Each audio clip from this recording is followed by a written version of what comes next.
A lot of news, a flurry of news, in fact, out of Washington. I'll tell you about three things. Overnight, President Trump announced a new travel ban affecting more than a dozen countries.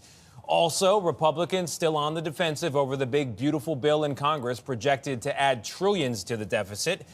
And Trump has ordered a new investigation into former President Biden and his mental state in office. Ed O'Keefe's mental state is on top of it all at the White House for us this morning. Ed, good morning to you. I guess let's start with the travel ban. What did he announce? Well, good morning, Tony. The ban and restrictions, which go into effect Monday, mark a return of one of the president's more controversial policies from his first term.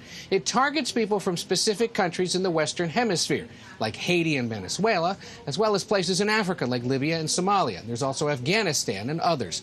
The ban does allow for some exceptions. The White House says the president's fulfilling his promise to protect Americans from dangerous foreign actors.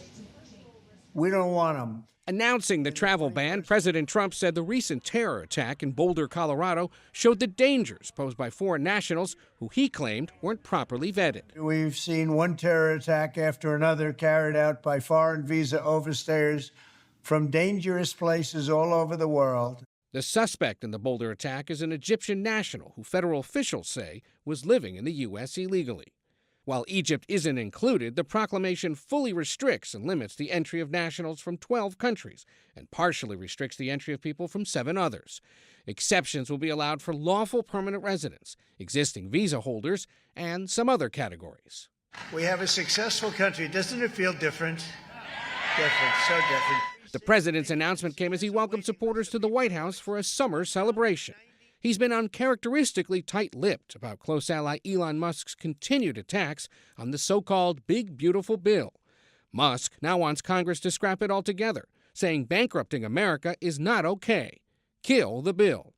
Top Republicans say that can't be done. We don't have time for a brand new bill, and I want Elon and all my friends to recognize the complexity of what we've accomplished here. A major concern for Musk and fiscal conservatives is the price tag.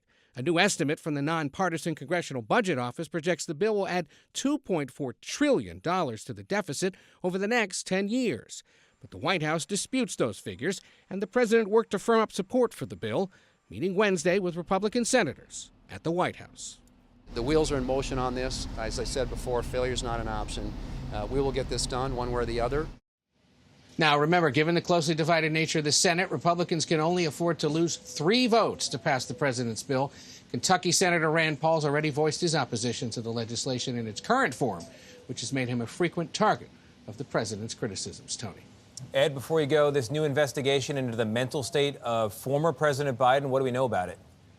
Yeah, so President Trump has ordered an investigation into whether aides to the former president concealed Biden's mental state. In a memo, the president says he's directing the White House counsel, in consultation with the attorney general, to look into whether there was an attempt to deceive the public by hiding what Trump alleges was serious cognitive decline. The investigation is set to include whether the former president's use of the auto pen to sign key documents was in violation of law or the Constitution. In response, Biden released a statement saying, quote, "Let me be clear. I made the decisions during my presidency. Any suggestion that I didn't is ridiculous and false." Tony? Ed, thank you.